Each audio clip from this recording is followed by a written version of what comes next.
fire myself. All right.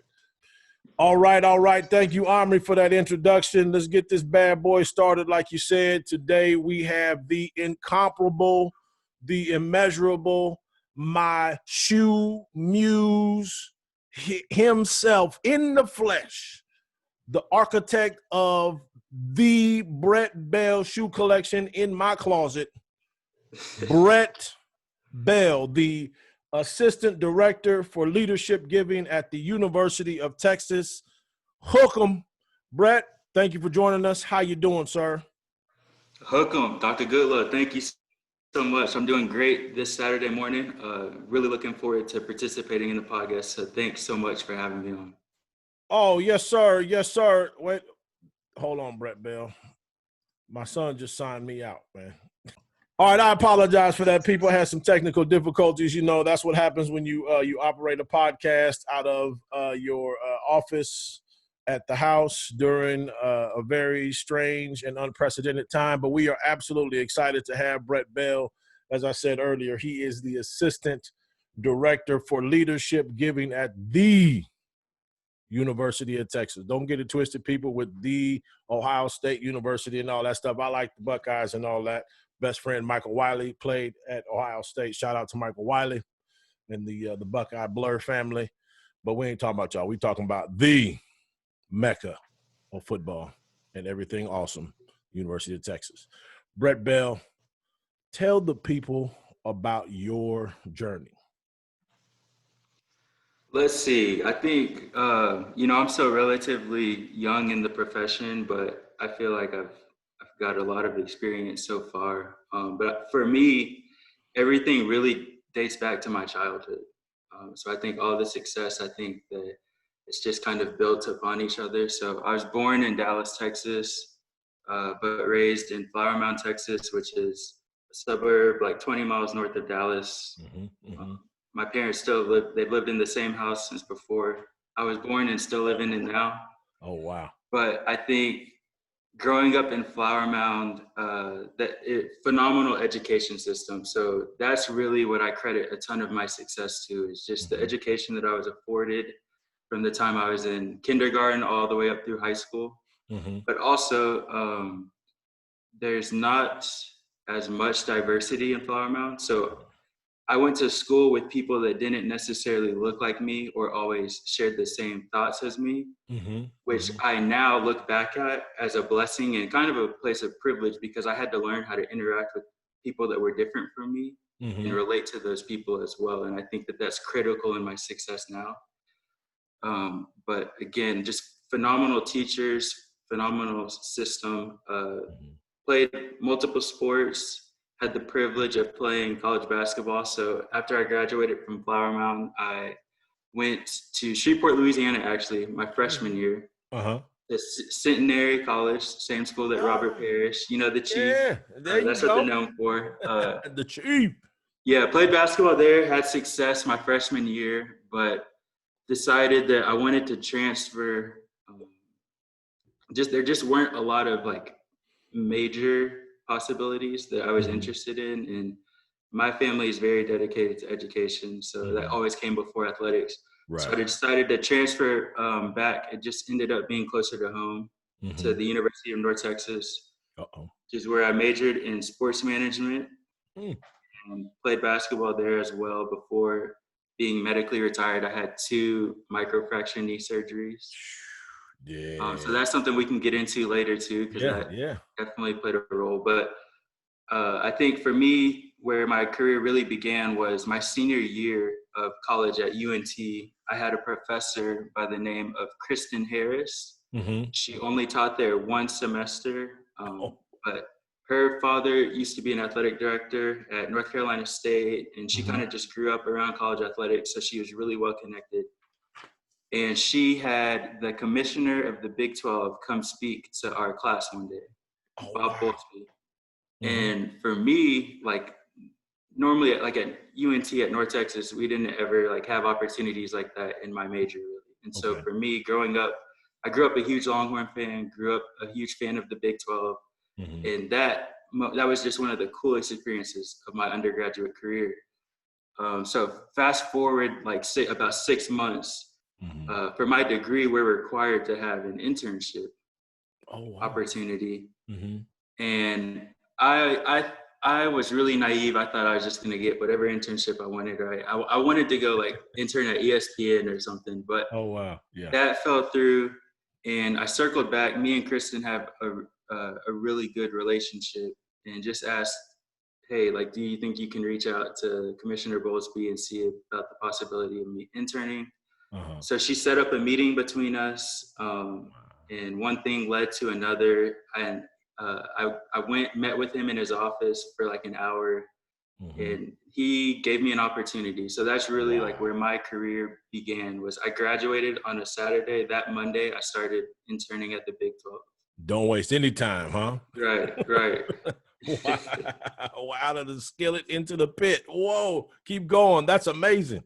Right. So the internship is supposed to be like a 3-month long internship, unpaid, but it counted as school credit again for that. Okay. And then it ended up turning into a full year and a paid internship, which was really nice. But I look back, that is probably, for where I am now, that's the most important,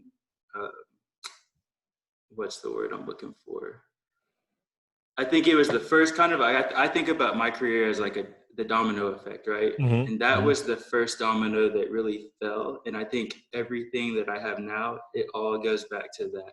Wow. So working at the Big 12 was an unbelievable experience, especially coming from someone like me that was a student athlete. I didn't really have the time to get as much professional development experience in the field as I would have liked. So when I got to the Big 12, I just was blown away by the resources that were available, and just really learning the operation of the business.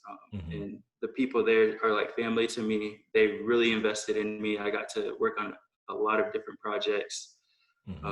And I went from my first week there, this is a really funny story, is that the person that I reported to, Maria Swanson now, she had to teach me how to work a copy machine. I didn't even know how to work a copy machine, like the new copy machine. I didn't know how to work that because, again, I was naive. I had a really high GPA as a student athlete, and I think that there's kind of this narrative, like when you're a student athlete, if you make good grades, this or that, like you're gonna be in high demand, right? Right. But again, I didn't have any of that office experience or anything like that. I think I was really naive. And so I went from not even knowing how to operate a copy machine that first week to then 6 months later, I was running the wrestling championship for the Big 12. Like that was my project. I ran that. Really? Yeah. So there was a lot of growth in those few months. But one thing about being at a conference is I think people don't realize there's not as many people that work there, and you're not on a campus. So I missed the energy of being on campus, being around young student athletes, and just that positivity, that spirit. I think there's nothing like it. And so for me, I knew I wanted to go back and get my master's. And I've had plenty of mentors that kind of led me in that direction, which we'll get into later. But there's an opportunity that arose at TCU, Texas Christian University in Fort Worth, and it was exactly like what I wanted. It was a graduate assistant position for student athlete development. And so it was an opportunity for me to get my master's, still be somewhat close to home with my family. Right. And then TCU's in the Big 12, so I was able to utilize some of my relationships that I built since being at the conference, and that led me to the position. And that is probably, I think, where I've experienced the most growth in my life so far was at TCU. Really? Okay. Right. And so I wanted to get back because that position, anyone that works in student athlete development, I mean, you know, Dr. Goodlow, it's those positions, you're working with student athletes. It's kind of like a any and everything type of job. You don't know what's going to come up with a student athlete. And so I mainly oversaw the professional development. And I think I was able to get a lot. My position really didn't operate as a graduate assistant. I was doing like a lot of work that I'm thankful for. And I think my boss at the time, who was Jessica Hazard, she really let me like build my portfolio and build my resume up, because I just Right. got a ton of experience. But Mhm. again, I think that I took that position knowing that I was younger. Mhm. I'm a Black male, and TCU, the demographics of TCU are very similar to my hometown.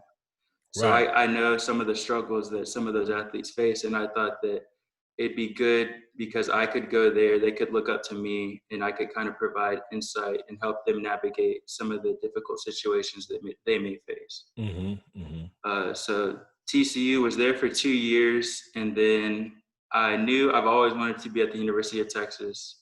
Yes, sir. Yeah, always. I grew up a huge Longhorn fan. A lot of people and a lot of members in my family went to UT. Mhm. Started with my grandfather, and he kind of raised me as a Longhorn since I was a little kid. That's good childhood. But opportunity arose at UT in development and Mhm. fundraising, and so that was actually on main campus. So Mhm. from July until December, I was fundraising just for the entire university at whole.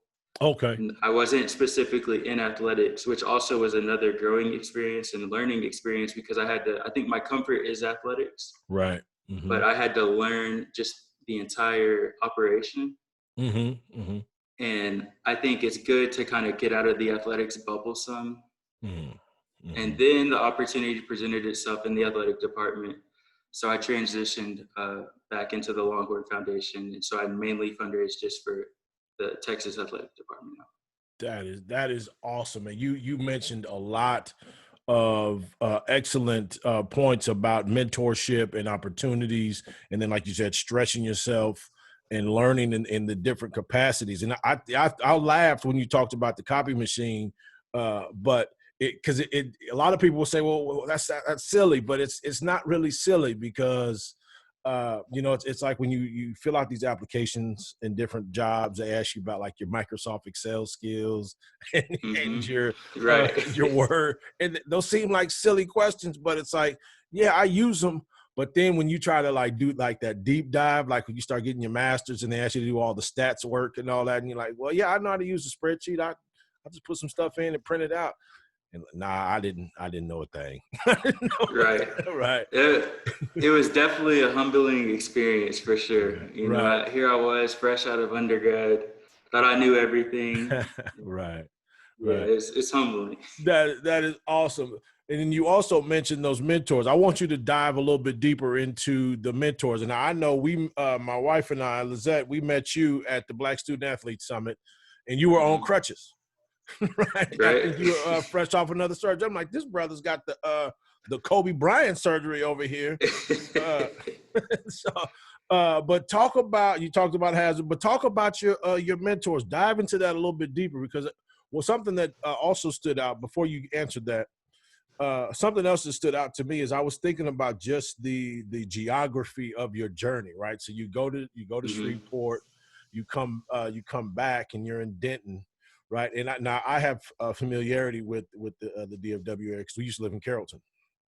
Uh, Okay. and so I'm thinking about, man, so you go from Flower Mound, you're back, back and you go to Denton, and then you're going to Irving, which is like, I'm thinking about all this awesomeness just happening like in this less than like 50-mile radius, right? And Right. and I think that's absolutely amazing that you were able to have such a rich experience in that DFW area. And I don't think a lot of people understand just how powerful that area is, right? It produces a Mhm. lot of awesomeness. And so obviously you're right here because we got Brett Bell people, DFW legend. But discuss your mentors and how they've helped you in other ways to be the best versions of yourself. You mentioned some, but keep going on that, please. Right. Yeah. Kind of. I'll say this. I think for me, I'm a big believer in whatever's supposed to happen is going to happen. I didn't plan, like, I think in athletics, you kind of come to this idea that you have to move around a lot, right? You have to Mm-hmm. move from state to state. And for me, those opportunities kind of just created themselves. I Mm-hmm. didn't plan on staying necessarily in the DFW area. It's kind of just was the best fit at the time of what came along. Right, right. And I think also growing up, my mom is from Houston. All of her family lives in San Antonio. My dad is from East Texas, a tiny town in East Texas. And ever since I was a kid, like they made sure that I was spending time in both of those areas. Okay. So I always say growing up in Flower Mound it was in what Flower Mound is now. It wasn't anywhere like that when my parents moved there. It was like a farm. It was like farmland. There was like one restaurant in the town, and now it's one of the fastest growing cities. But I think growing up and seeing just these different places in the state, and they're very, very different. It definitely helped me socially develop. And then I think just being able to relate to all different kinds of people. But I look back, and you mentioned mentors. I look back, my whole life, I've been very fortunate. I'm a big product, I think, of it takes a village, right? Okay. And I've had so many different people invest in me. And I think the success that I have, I attribute to them. Like I wouldn't be where I am without everyone along the ways. And there are a couple of special people that I'll talk about, but I think that it all goes back to my time even as a child. So I think two of my biggest mentors are my parents, my mom and dad. And I'm so thankful for them because they provided just the best childhood possible for me. Right.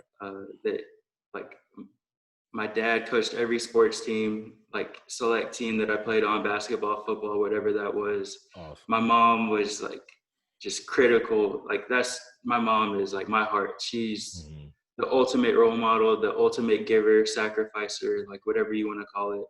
But both of them, they instilled a work ethic in me. They instilled the value of education. Education always came before athletics, and we're a family that loves sports. But I think it really starts with those two. And then from a young age, I will say I've had my best friend, one of my best friends, we've been best friends since we were 5 years old. And he pushes me so much. I always say he's like the best person I know. Right now he's actually he's going into his last year of medical school at UTSA. That's but awesome. we grew up, we're both only children. So we grew up and we were kind of just always around each other. But his dad has been vital to me, to my development. His dad is actually the general counsel at UNT at North Texas. Wow. Oh, wow. That's awesome. But he also coached with my dad, and he was he always says I'm like his second son or whatever, but we butted heads so much. We're both so stubborn.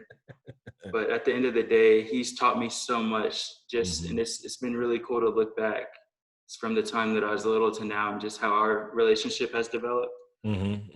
That guy is one of the smartest people I know, and he would do anything for me.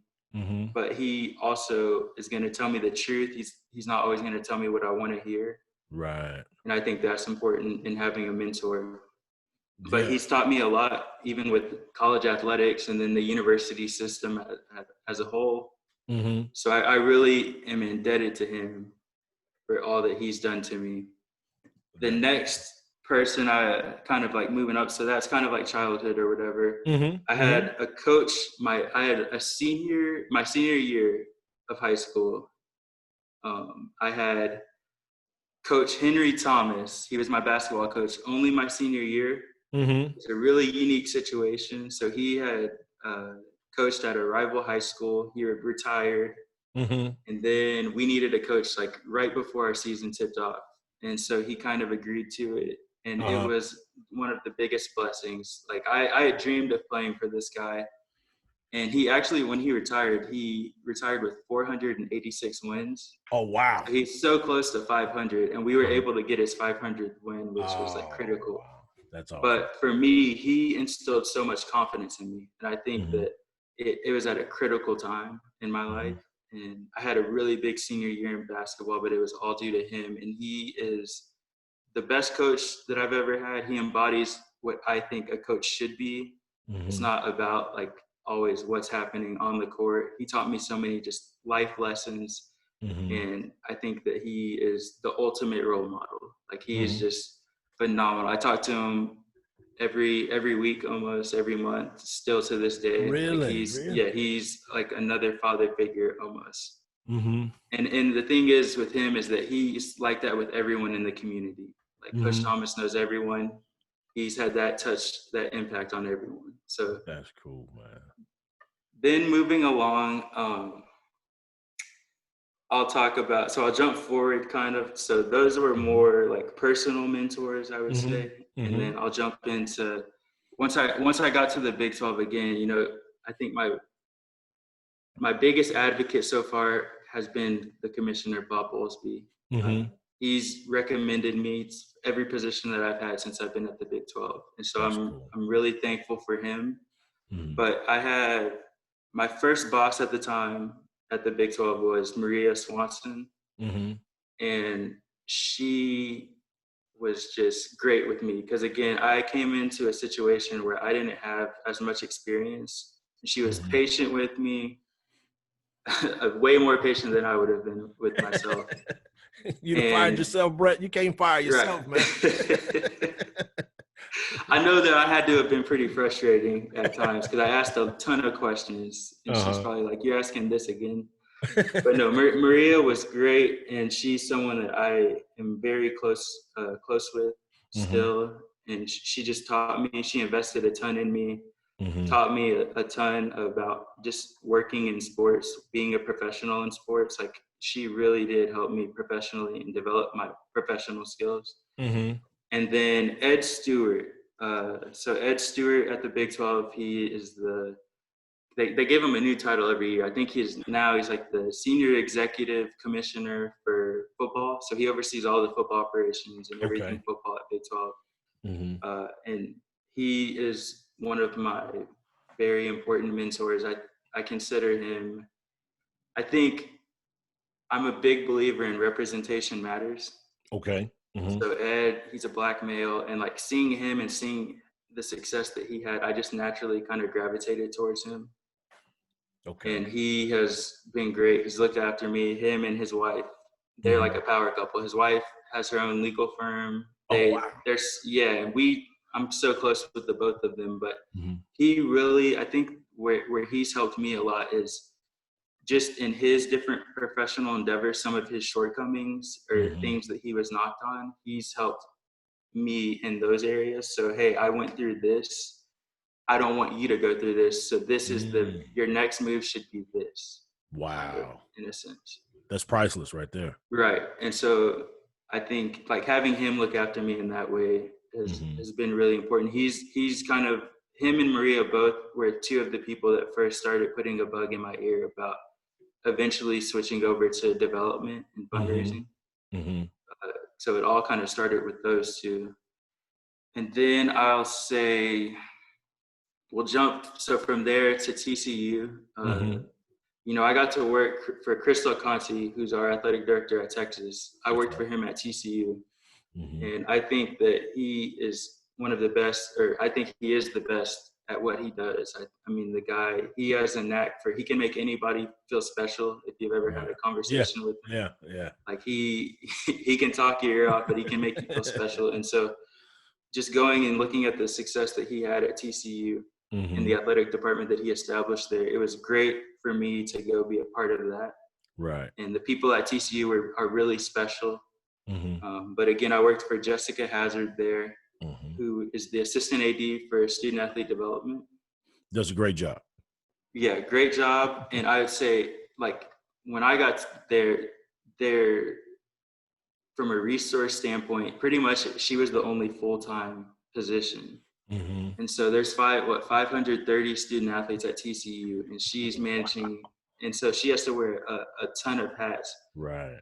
And I think she instilled in me just seeing, I think when you're a student athlete, you don't really know all that's going on, even with people that are on your same team. So getting involved in all of the things, I was overseeing professional development, but I got to get my hands on personal development, mental health, diversity and inclusion, community engagement, and community service.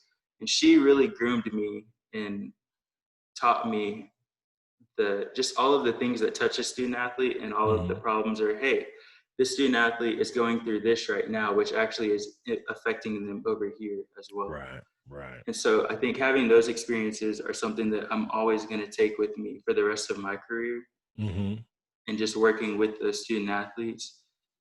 And then she also like let me get involved with the Frog Club there. So that's the development arm for the athletic department at TCU. And I had Michael Levy and Jeremiah Donati, who's now the athletic director. They both, that was my first time like ever being in fundraising. So they kind of took me under their wing and taught me the world of fundraising in athletics, which having that experience is what led me to Texas. And so a couple of other people I was going to talk about was Andrea Williams, who is the COO at the College Football Playoff. Phenomenal. I call her auntie. She's not even my aunt, right? Like she's that's all right. Right. Yeah. And she'll laugh at that, but she's someone that born and raised, or she went to high school in San Antonio, very familiar with the Texas area, but she played basketball at Texas A&M, has had a phenomenal career in athletics. And I think that she's another one of those that she's going to tell me how she feels. She's going to give me tough love.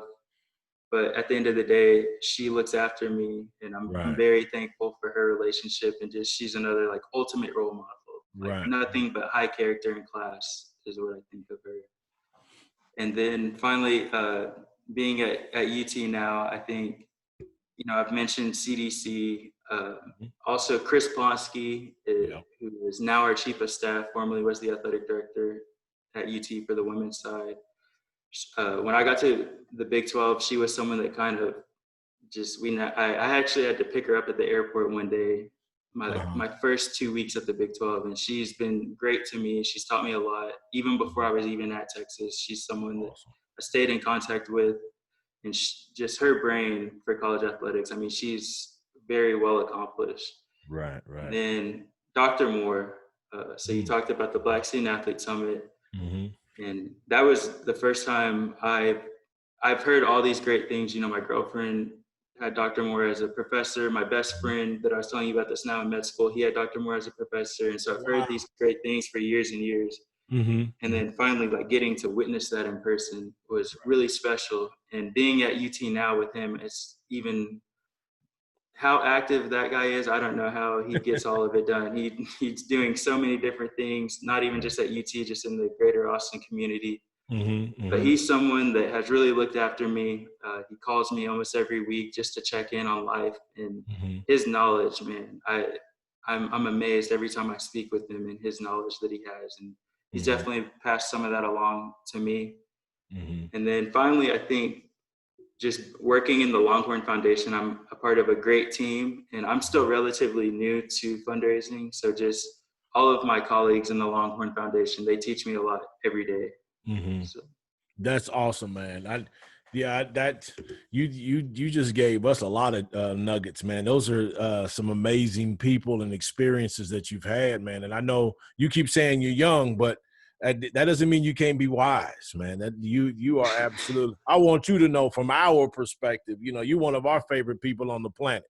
So we want you to know that we certainly appreciate your journey and the people who have shaped who you are at this point, man, and helped you along your path to becoming the absolute best version of Brett Bell that the world is going to get. I think that obviously the future is bright for you and anybody associated with you, obviously. But now let's talk about let's shift a little bit, not necessarily a big shift, but let's talk about these professional goals, because you've got this cornucopia or this gumbo of experience. You're still building in the development world, but you've got some great mentors. Let's talk about Brett Bell when you shift from being the young Brett Bell to what you may consider a more stately or older Brett Bell. What are your professional goals, Brett Bell? What are we doing in about 10 years? Where are we at?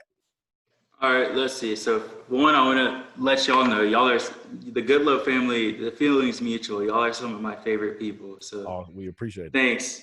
Thanks for that. And when I look back, so I graduated from UNT only 4 years ago. So that's what I'm like 4 years ago this month. So I look back and I'm like, wow, there's a lot that's happened in those 4 years, but they've gone by very quickly. I feel like every year that I'm out of college, it just evaporates like that. Right. So I think for me, I've always thought that I wanted to be an athletic director.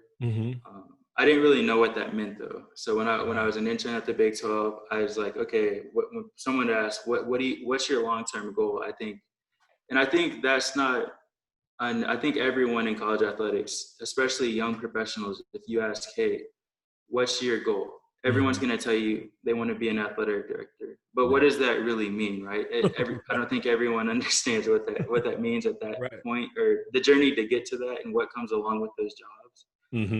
And so I think right now, before I get to the 10 years, I wanted to add this note. So I think in the age of social media, and especially like with my generation, we want instant gratification. So we're always trying to look ahead to what's next, right? Right.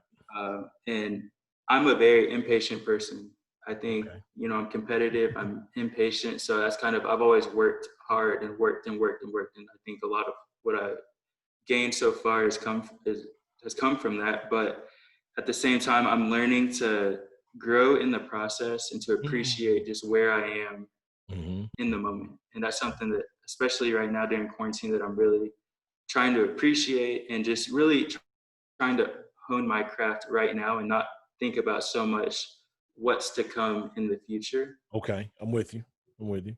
But right now, I would say, I think an athletic director, that is something that I would like to become one day.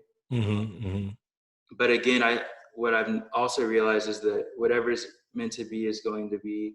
Right. And so the opportunity, I don't want to limit myself to just only having this goal of being an athletic director. I think that if other opportunities present themselves or come along, like I'm open to those as well. I think I love being in fundraising now. I love the relationships that I develop with my donors, with people, and just hearing their stories. And so I like, who knows? I don't want to just limit myself to only becoming an athletic director, because I think that there's so much more to just life and higher education than just athletics and just becoming an athletic director. Right. That's awesome, man. That's seeing. There you go again. I said it earlier. That doesn't mean you're not wise. I mean, and having that process focus, man, that's critical, because I know, it's easy, especially like in your interview context. I'm gonna ask you these. Oh, what are you gonna do in 2035, Brett Bell? Right? We're gonna ask the question, but you hit it right there. Like, look, it's the part of the process. I want to get better at this. I know I'm impatient, but I also know that, it's like, you need some seasoning, and then whatever this dish comes out to be, it's going to be awesome because it was seasoned well, right? I think see, Brett Bell. And so that's something too. I think, like I mentioned, I'm still really young in the development world. And so that's something I really want to learn more and develop my skills in development. But I'm constantly trying to grow and learn.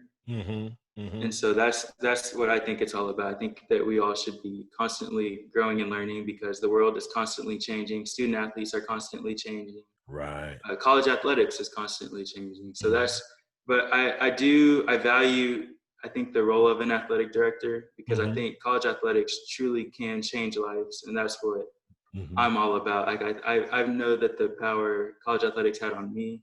So I kind of want to just pay it forward. And if that means that I become an athletic director, then that's what it is. If there's another opportunity later on that presents itself, then we'll see. Right. But I don't really want to limit myself in that regard.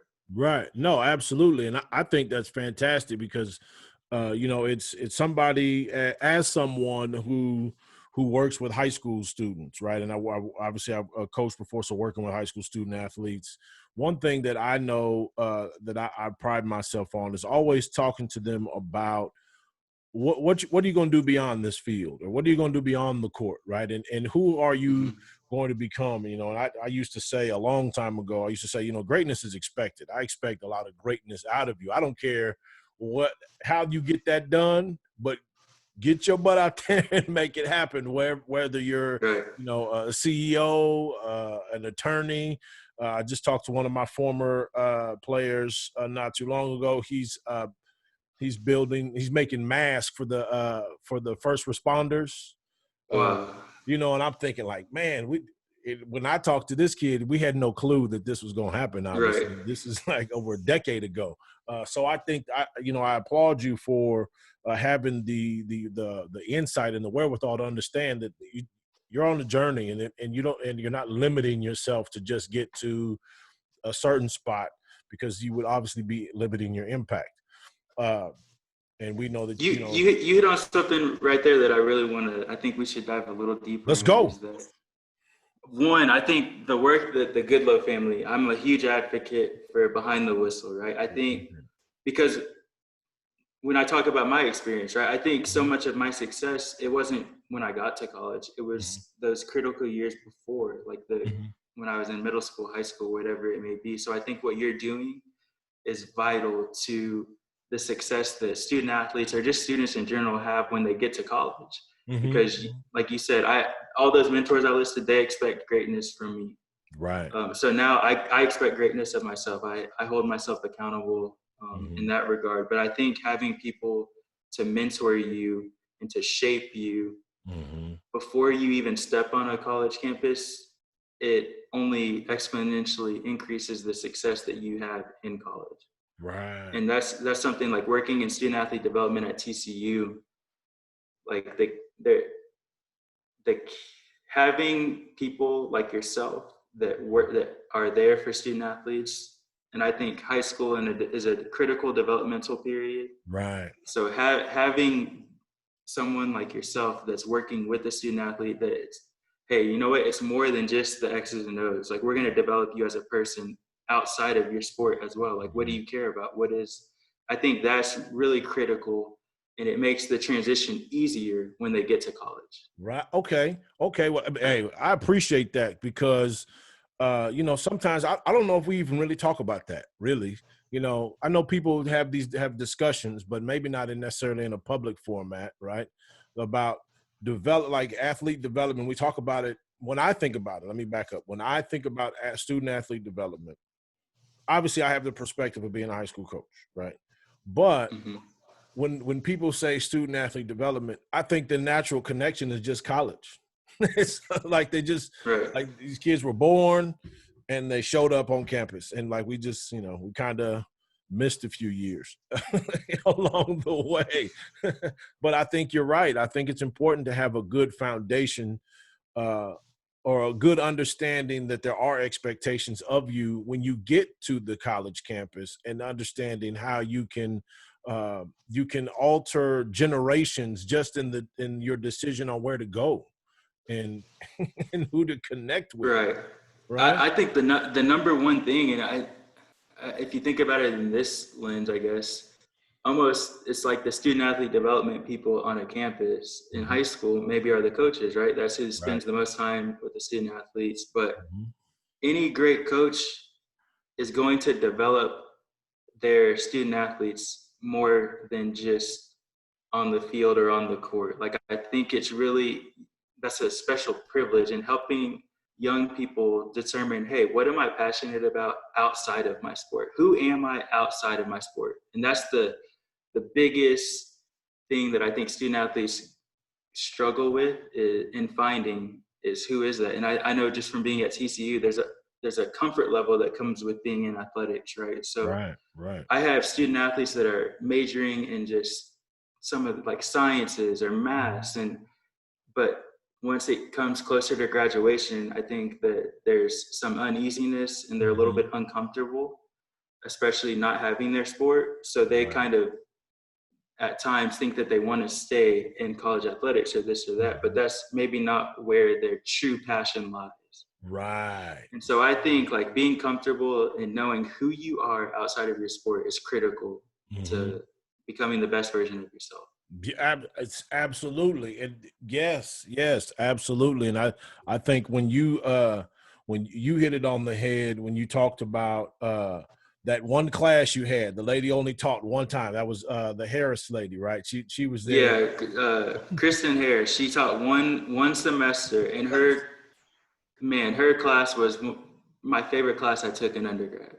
Wow. And that, I think that connects to like it to me as I'm listening, I'm thinking, man, so you talked about Christian Harris in that one semester, right? You talked about Coach Thomas. Obviously, he had a lifetime impact because you wanted to play for him, but he came back for that one season, right? And so, Right. and I think it's important to even like to take the time and tell, high school coaches, middle school coaches, and whomever else is a part of the village, you got to think about just be your absolute best and push the young people to be the best versions of themselves, and just speak the possibility into their spirit, into their soul, because you don't know what's going to happen in a semester or in that season. And so, just to encourage coaches that you do matter, coaches, teachers, educators, whatever the barbers, whatever the people are in the village, right? Just remember that your work matters, right? And so I think that's the perfect segue. Let me ask you about this, and you may not necessarily think too deeply about it, or maybe even consider that you've done this, but you have. I know you have. How does Brett Bell build great ancestors? I think for me, it all starts with going back to the people that have invested in me, right? Mm-hmm. Mm-hmm. So I live my life in a way that I want to make my family proud. I want to make where I'm from, the people where I'm from, proud. And then the people that have invested in me, like I want to make them proud. Mm-hmm. So I always try to live in a way that I don't know who's watching me. So I try to do things the right way, because I think that speaks volumes into who you are. So going back to high school, the way that I was, I wanted people that were younger than me to look up to me. So I always try to just be a leader by example, I guess, in a sense. But I think the older I've gotten, the more comfortable I am, like voicing my opinions on certain things. And so, especially being at TCU, I think I talked about, how much I think representation matters. So I was able to mentor some student athletes at TCU that maybe had similar life experiences, or one of them, I mentioned that I had 2 major knee surgeries that kind of made me stop playing college athletics. So when a student athlete goes through that, it's devastating. But there are student athletes at TCU that were going through that, and I was able to kind of help walk them through that. But for me, I think that I mentioned, with Ed, letting the people that are younger than me know my mistakes. And I'm still young, so I'm closer in age than a lot of administrators are to the student athletes. So, hey, I just had this experience. This is what I went through. Like, you should consider this. Or, you know what, maybe you're really down in the dumps over this, but I can tell you it's really not that big in the grand scheme of life, right? So I'm a big advocate of like reaching back and then giving people more than what I have, right? Like, I had a ton of people invest in me, so I feel like I have a duty to invest more in the next generation. Right. But I'm a big believer in doing the right thing, and a big believer in just, what's the word I'm looking for? I think just being honest and like having integrity. So that's just what I try to always have, and I hope that people that like are seeing me, that they see how hard I work, but they see the person that I am. Right. Absolutely. And then if you don't mind, you mentioned something earlier when you talked about Coach Thomas, and you talked about him embodying what a coach should be. And I think, if you don't mind, I would like for you to share your thoughts on what a coach should be, because I think that connects directly to building great ancestors, right? So we talk about coaches as leaders, as mentors, father figures, mother figures, all of these things. I don't want to just make this a patriarchal conversation. I'm not trying to do that. People, relax. Relax. My mother was my first coach. She was awesome. Chill out. I'm good. I love the ladies. My wife is a coach. Oh no, I agree. I mentioned I've worked my first 3 full-time jobs. I worked for women, which I think were critical for me. Like, in the Yes. way that I view things professionally and Yeah. how I think about things. Mm-hmm. Yeah. So I don't want people to get it. Don't get it twisted, people. We love the work. Good work is good work. You know, regardless of, I think good work is genderless, and impact is Right, 100%. genderless. But please talk about what a coach should be in the regard of how you build great ancestors. Right. So when I think about Coach Thomas, I think about one, he's involved in the community, right? So it's coaching is kind of just what he does. It's not who he is, but he helps like raise. He's impacted so many lives. But for me, what I think a coach should be, I think the number one rule, and you've been a coach. I don't know if you can agree with this or not. I think I probably stunk it up, Brett Bell. I probably stunk it up. I don't think that you can coach every student athlete the same. I agree. And I'll tell you what I mean by that. Mm-hmm. Every student athlete is different.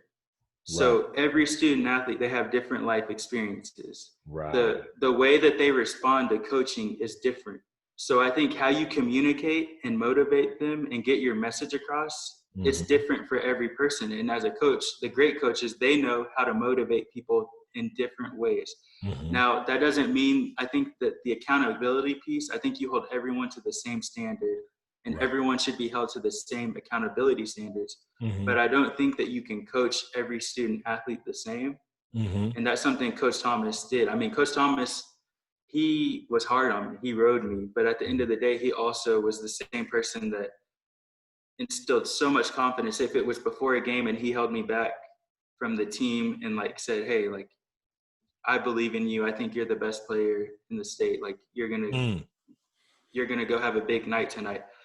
Well, he's also the same person that if I was going through a slump or something and he was like yelling at me, he still had just as much faith and confidence in me. Right. But again, I think it really goes back to Coach Thomas put an emphasis on developing us outside of basketball. He put an emphasis on us doing team building opportunities and things outside of the sport. That who are we? Like, what really matters in life? He's a big advocate on teaching just life lessons, I think. Right.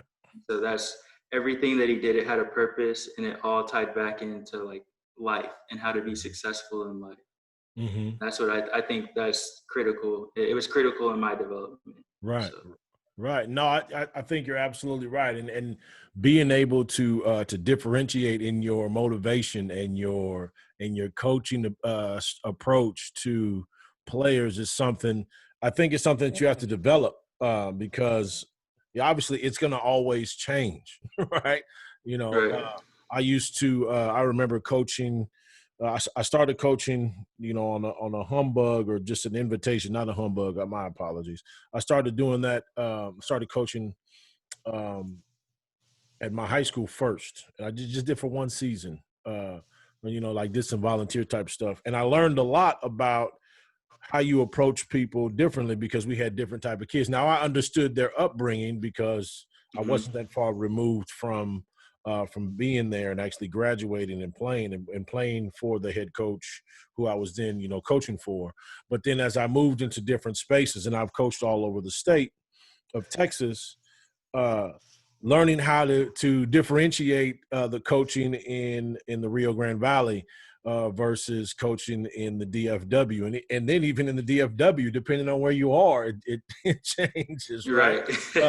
You know, I coached at Creekview High School in Carrollton. I know you know where that is.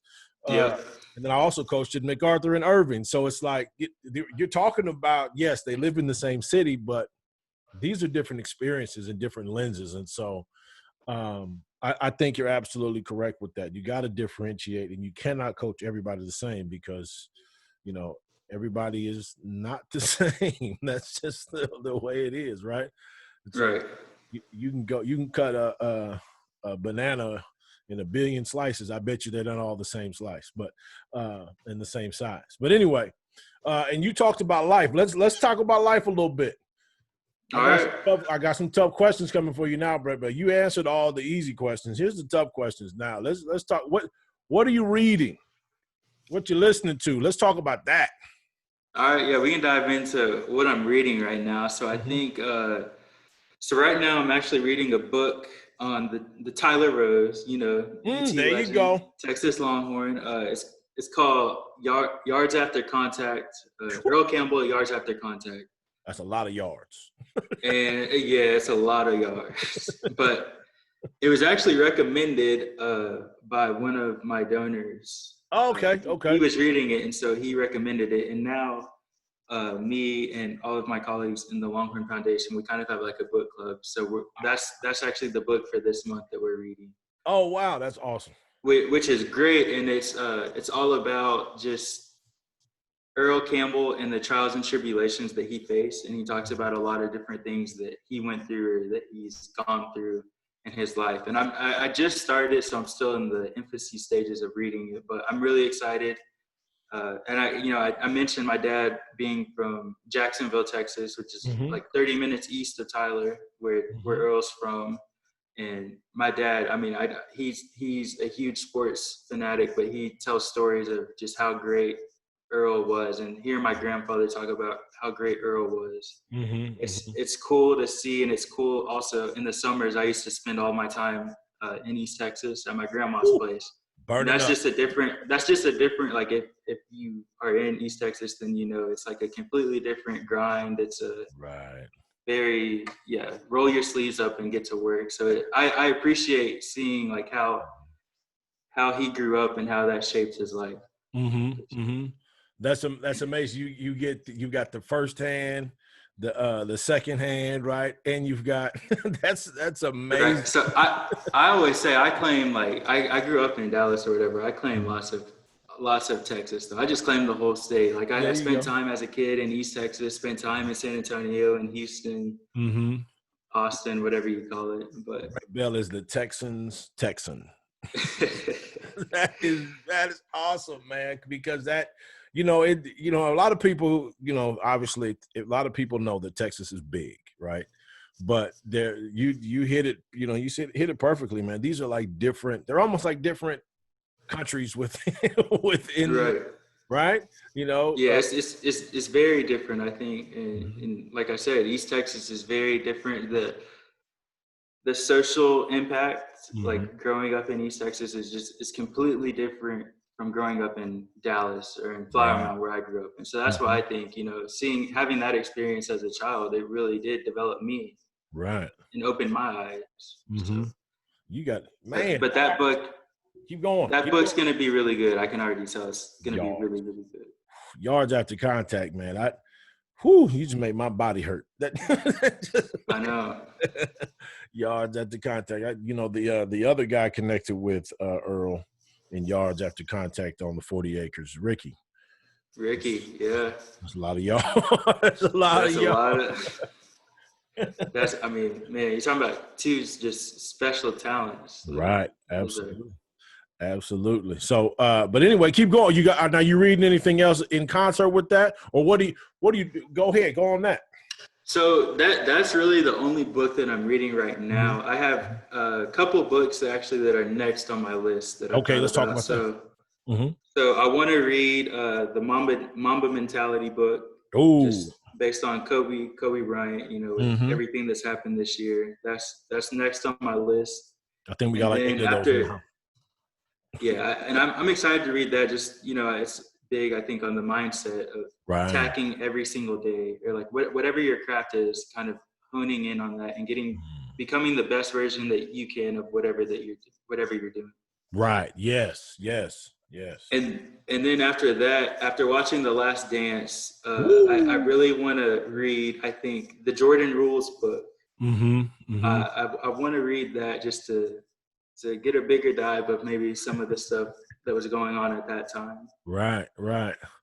And then I'll tell you, one of my favorite books that I'm also planning on reading again this year is called It's Every Day I Fight, and it's by Stuart Scott.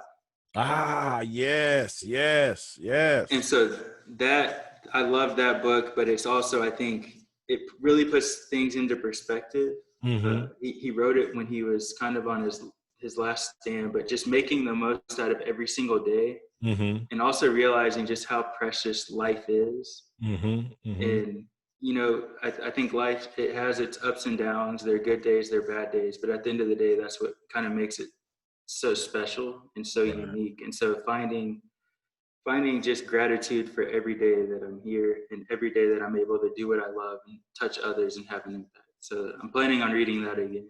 Mm-hmm. That's awesome. See, I asked those book questions, man. I think that's that English teacher in me. But reading's important, man. That's like one of the main things we push here in our house with Lil Omri. Now let's talk about what you're listening to.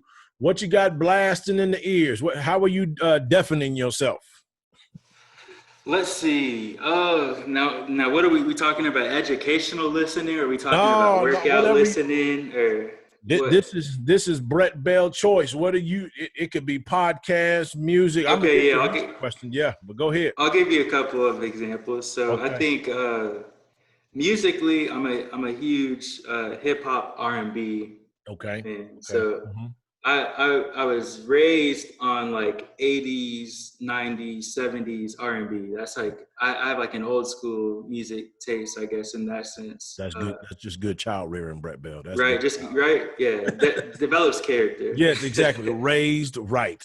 But I'm a huge. I love hip hop. Mm-hmm. I'm a big Drake fan. Okay. Jay-Z. Mm-hmm. Those types, but really just anything along the lines of hip hop and R&B I love. Okay. But on the podcast side, we talked a little bit about the Last Dance. There's been a lot of podcasts that have come out that have kind of just hit on that time period. And so this past week, that's all I spent my time listening to, was kind of getting the other side, was listening to some of Jordan's teammates, some of the sports reporters at the time, kind of talk about the same experiences, which has been really fascinating to hear some of those stories. Right. To get that 360 perspective on it. Right. Right. I started listening to, took a deeper interest into Bomani's podcast, and they were talking about that. The Right Time. That's one of my favorite podcasts. Yeah. I'm a huge Bomani Jones fan. He's also a huge Texas Longhorn fan. He's a huge Texas Longhorn fan. And he's from Houston, right? Right. Yeah. So and his dad was a professor. Exactly. So it's just like listening to that, and then, like you said, the other perspectives. It's interesting to get those because growing up in that era, and I'm a Laker fan at heart. But you couldn't help at the time but support Michael Jordan in the book. I don't care who you were, right? And I know you watched the series. Magic Johnson was a Michael Jordan fan. So right. How can you not be a fan, right? It's What's that like for you now? So I'll kind of give you a little. I love Matt. I wore 32. That was my basketball number because of Magic. And I played. So my senior year, I actually played point guard. I was like 6'6" point guard. Like I wanted to be like Magic, right? I wanted to be passing, dishing the rock. Like I admire. I think what Magic meant to the game and what he is. He's one of my favorite players of all time. Right. What's that like for you? Who do you consider to be the GOAT or the greatest? The GOAT. Well, I guess it really depends on, and I know I hate when people preface that, right? But I'm going to preface it anyway. I think if we're talking about, if you're just making just a straight up the GOAT, then I'm going to say outside of Kareem is Bill Russell. If we're talking about the all-time impact, well, then there's no question it's Michael Jordan, because you can't say you're talking. When I watched the Last Dance, and we made Omri sit down and watch it, it was mandatory viewing in our house. But when it's great, yeah, it was great. I mean, minus the language, but we'll take care of that with parenting. But like just in watching that and really just having some of these epiphanies, like. Michael Jordan played for the Bulls, right? He was a Chicago Bull, but he was really carrying the league, right? And he kind of, like ushered basketball onto this global stage, and just thinking about some of that pressure to get it to the point, to get it to where it is now, right? And then I think about it in that context. I also think about what happened after him, right? So if you know the next great the greats you put in the conversation emulated his game. So you got Kobe and LeBron. So then in my mind, that just ends the conversation right there. It has to be Jordan. See, I'm gonna push you on that. That's what I wanted to get to. You know, you're a Laker fan right now, so you're having to root for LeBron, huh? Yeah, hey, that's all right. I'm good with it. Yeah. He's in the purple and gold. Yeah. We roll with it. You know, that's been like really funny to see is that, you know, you're either Kobe or a LeBron person in my generation. Right. And then all those people that are still Laker fans that maybe weren't the biggest fan of LeBron, now they have to root for LeBron on the Lakers. Right. But he's made them relevant again, which yeah. To me, so I'll tell you, I think, and again, I'm a basketball historian. Like I remember as a kid, like my mom and dad would give me tapes from like the 60s, 70s, 80s, and that's all I would watch. Like all I'd watch when I got out of school for motivation. But right. I am a huge LeBron fan. I think that when it's all said and done, I think that he will eclipse Jordan. I know that's maybe an unpopular opinion, but to me, if you talk about just the most skilled or best all-around basketball player, I think it's LeBron James. I think. Okay. And then you talk about the impact that he has off the court. Yes. And to me, I think it's amazing, and I'm thankful to be growing up and able to witness that at the time that I have. Like this was year 17, and he hasn't really skipped a beat. He's still. I think he was on pace to get another MVP this year. Yes. Yeah, I think that was happening. And that's no Laker bias either. That's just watching basketball. Right. Right. Yeah. So yeah, I'm a huge LeBron guy. That's my favorite player, but we'll see. I think the next couple of years will really tell all. Yeah. Yeah. I think those are great conversations though. Like that argument's never going to stop. Right. I think that it's, in a lot of ways, it's unfortunate, you know, rest in peace, Kobe Bryant. I think it's unfortunate that we just don't have like the three-way conversation, right? So like when you have a conversation with people about the best big in the NBA, in the history of the NBA, right? Right. They're going to talk about Wilt and Kareem and Russell and Shaq, right? And then, you know, they're going to just overlook like, you know, Akeem and Ewing and Mourning. I mean, it's hard to ever really just say who's the greatest, but if we go with just rings, well, then we stop talking at Russell. Right. You know, we just stop, you know. But I agree 100%. You know. But I think one thing about the LeBron, I think why I mean, when he came into the league, I think I was going into fourth grade. Okay. I was going into fourth grade. Now look at me, right? So that's 17 years ago. But yeah, the thing that I admire the most is he had like the pressure that he faced before he even stepped foot on an NBA court. He was like as a sophomore, junior in high school, he was already getting the Jordan comparisons. He was on the cover of Sports Illustrated. You know, the things that he went through. Right. And just to see the success and how he's carried himself. I'm not a fan of him going to Miami. That was one blimp on the radar. I didn't like that. Yeah, I wasn't a fan of that. I wanted him to – I was all about look at what LeBron's doing with less, right? So the decision when that happened, I wasn't necessarily a fan of that. But I think just having that pressure, having that weight, and then also being the ultimate professional and seeing the success that he's had and defied the odds that he's defied, I think that in my mind, I'm just like, wow, like it truly is amazing to see. Right. Yeah, no, I agree with you. 100%. 100%. I think it really, I guess it's really, unless you're talking to Dr. Moore, unless you're talking to Dr. Leonard Moore, I think it's a generational thing. Right. You know, it's funny because, you know, Dr. Moore is a Cleveland guy. Yeah, so he's Cleveland, Ohio. So he's all about LeBron. We actually just talked about him like a couple of days ago. So. Oh, yeah, Doug, I'm telling you, if you have a conversation with Dr. Moore, be prepared to be attacked. Just be prepared. I mean, see, we didn't even get into the stats. I could get into the stats, but we'll save that for another day. Yeah, no, it's beautiful. I'm good with it. I think it's fun to have those conversations because, for one, I think it's cool to just celebrate awesomeness, man. It's just cool to celebrate it. You know, all of them have earned their way, worked their way to get to that level, right? And obviously playing in that league and in whatever capacity that they're playing in is still rare in itself. So it's not like they're not going out every night and playing against a bunch of 300-pound linemen.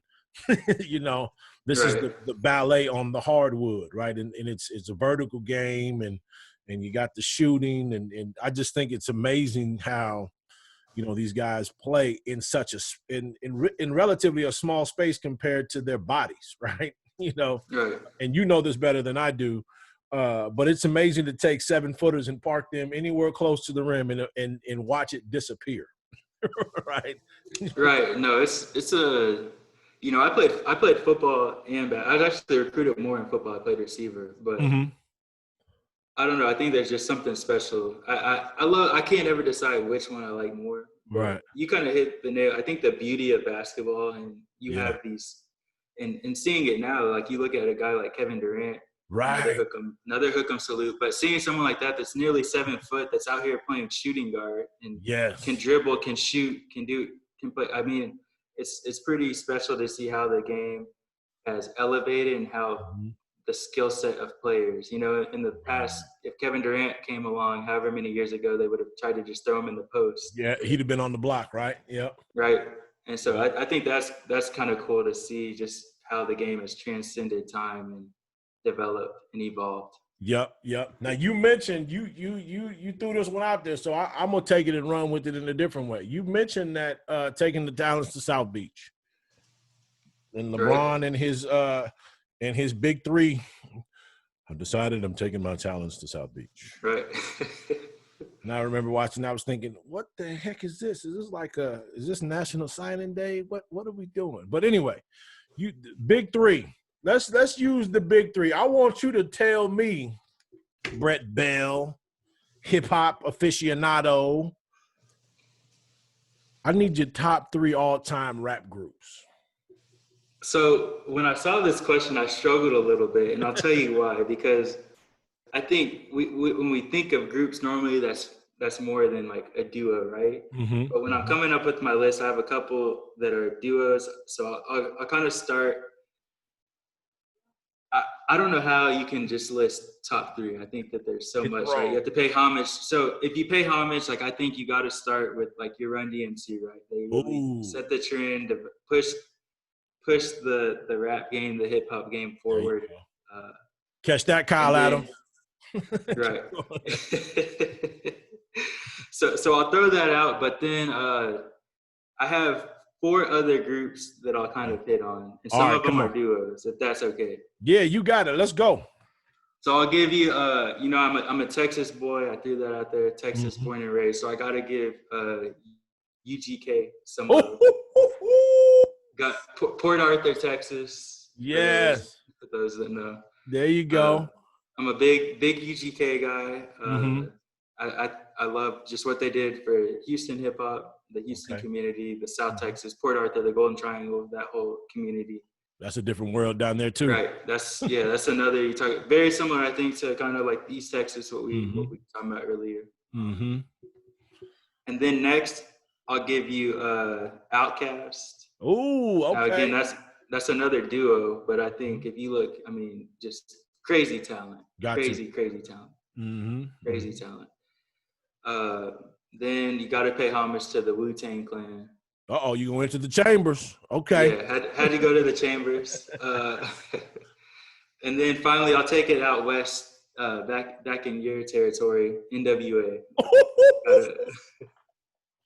Oh, there you go, Brett. See, I knew it. I told you, people. Favorite person on the planet, Brett Bell. Keep going, Brett. But I think, and the thing I love about all those groups, I think all of the music is different, and all of them had such a huge impact on the sound of hip hop. Right. And they're right. So Yeah, yeah, absolutely. Because you in different uh different forms of like social consciousness, right? Just different forms of it, right? Because obviously you have different perspectives. The West Coast is, it's the best side, as Tupac said. The West Side is the best side. But anyway, that's just a little bias from 1996 See, movie. I'm a South Side. I think the South, what we produced. Right, exactly. That was 1996. Good Load coming through.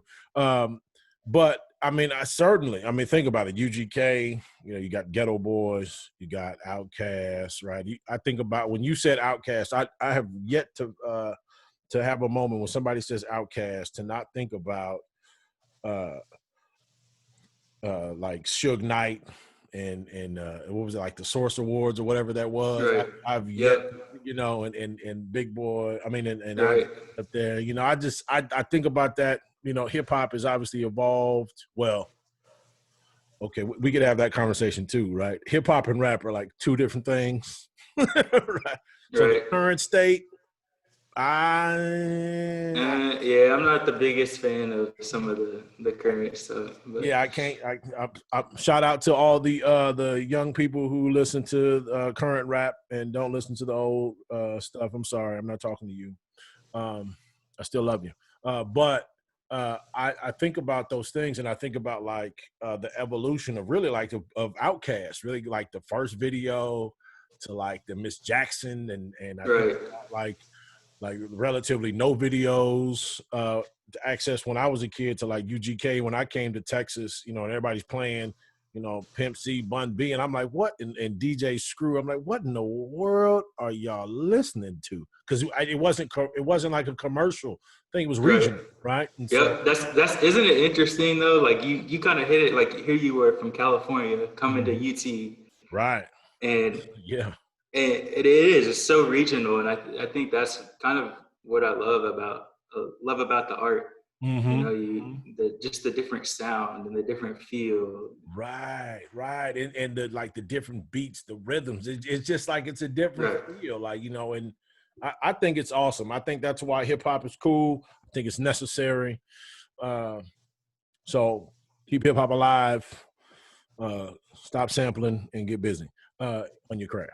Anyway, I got two more questions for you, and I'm gonna flip. I'm gonna flip it. In this, let's shift to this. Now, I told the people, Brett Bell is my shoe muse. Aside from Dr. Gill, Dr. Emily Gill, shoe muse number one. Brett Bell, shoe muse number two. Cole Haans or Steve Madden's Brett Bell? I'm Cole Haan. I'm a Cole Haan. Yeah, Gotta Cole be. Haan guy. Gotta be. Brett Bell is the impetus of my Cole Haan shoe game in the closet. I won't tell you how many is up there. Y'all don't need to know all that. You just need to know that Brett Bell's got the coldest Cole Haan game in the business, people. And I'm chasing him. I'm not gonna catch him.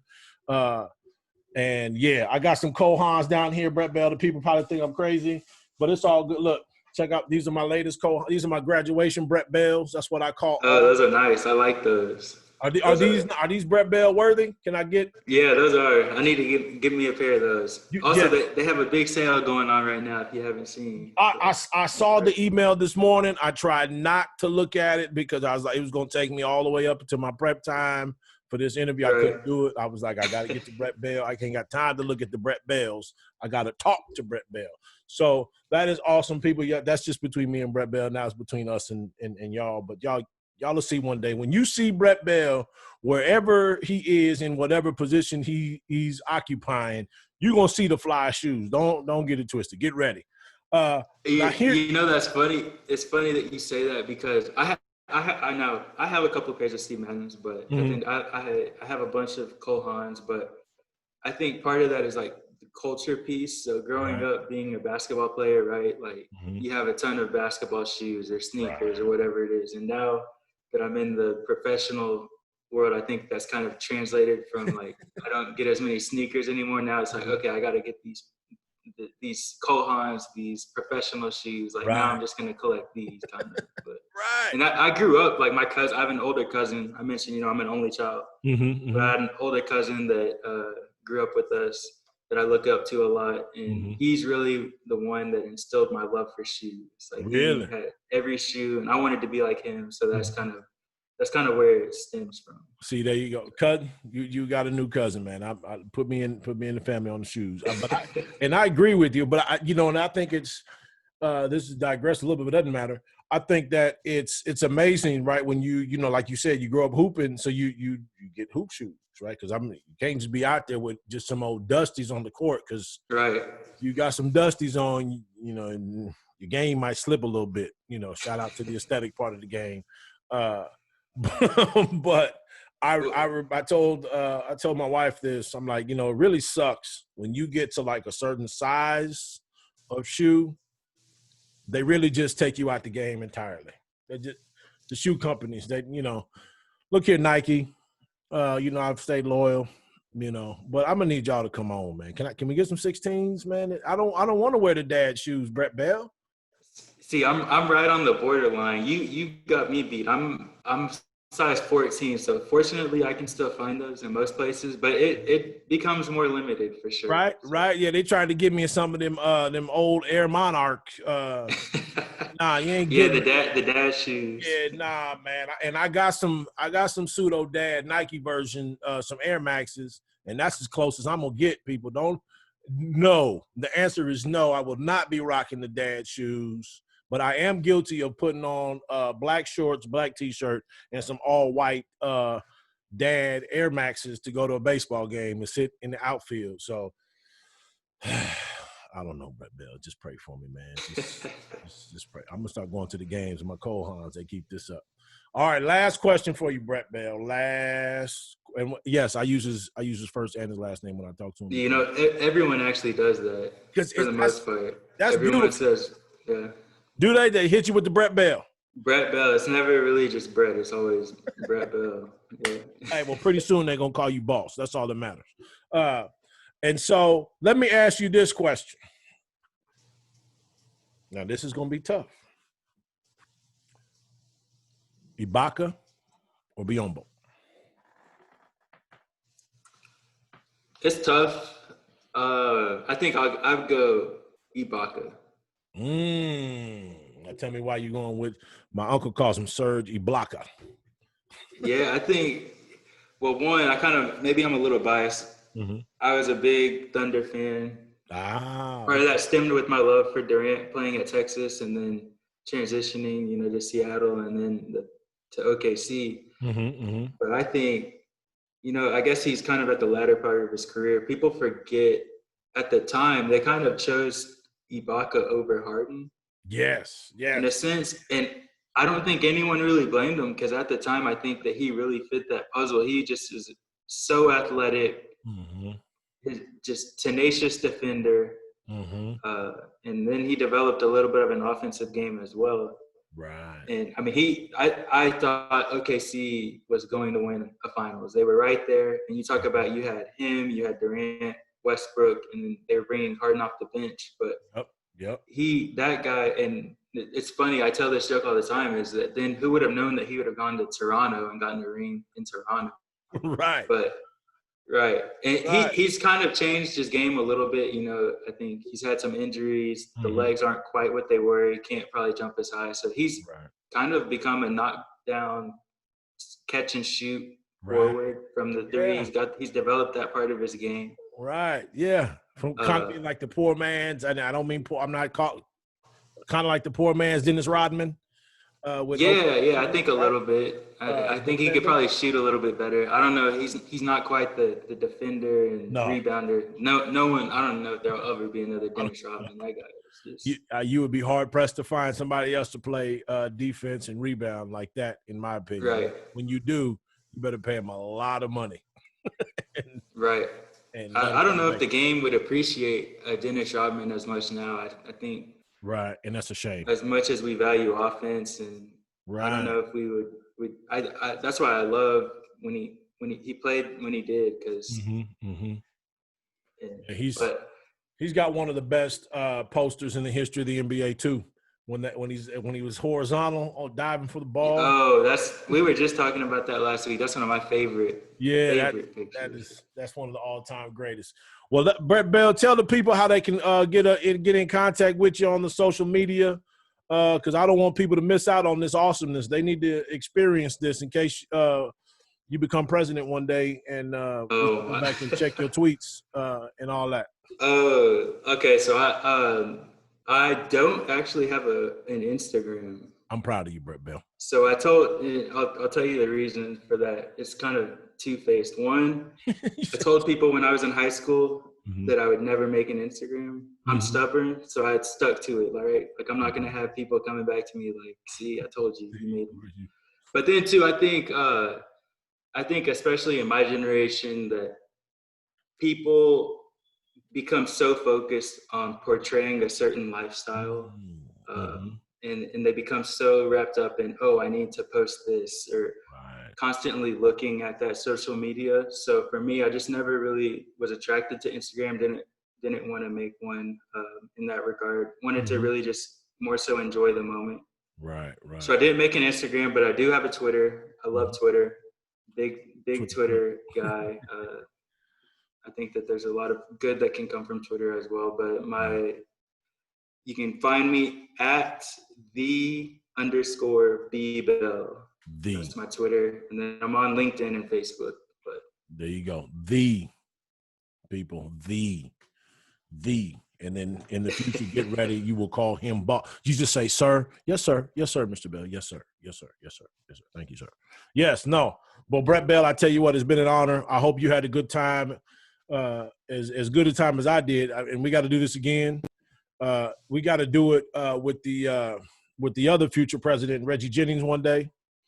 I was just thinking, I had it on my notes. I need to give a shout out. That's another thing. I think one thing I didn't really hit on was, we talked about my mentors, but I've had, just my peers that I have, I have a great network, a great group of people around me. You talked about Reggie. Reggie's great. Other people at TCU, just in college athletics. And I think that's another thing that kind of pushes me to be the best version of myself is my peers. And Reggie's great. And I'd love to jump on a podcast with him. I know that he also thinks the world of you and Miss Goodlove. So we're very appreciative of you. And I'm very thankful. This was great. Thanks for having me on. I'd love to do it again. Yeah, let's do it again. We got to do it again. We appreciate you. You said you gave us the gems on the etiquette event that we got to get launched one of these days if we can get back in the building and not be 18 feet away from people. Right. I guess we'll have a new etiquette banquet or etiquette dinner, right? It's going to be interesting. Yeah, I was going to say some of those might be a little antiquated. Those are going to it's probably changed now with the social distancing. But no, I'm looking forward any time. I really am looking forward to coming down to San Antonio and helping with some of the events. Yes, sir. We got to have you. We need you, man. We need you because you are a leader. And we know that your heart is always in the right place. So we want to say thank you, not only to you and your folks. Thank you to your parents for raising an amazing young man. And we are just grateful for your village. And we pray that everything continues to flow in the order of the steps that the Lord provides. So we appreciate you, Brett Bell. You have a great day. Don't be out there mixing with the people out there. Just relax and rewatch The Last Dance. Oh, I appreciate it, Dr. Goodlow. And yeah, I'm not going anywhere. Staying where I am. Well, all right. Well, we thank you, Brett Bell. You have a good one, man. I'll talk to you soon. All right, you too. Hook 'em. Hook 'em.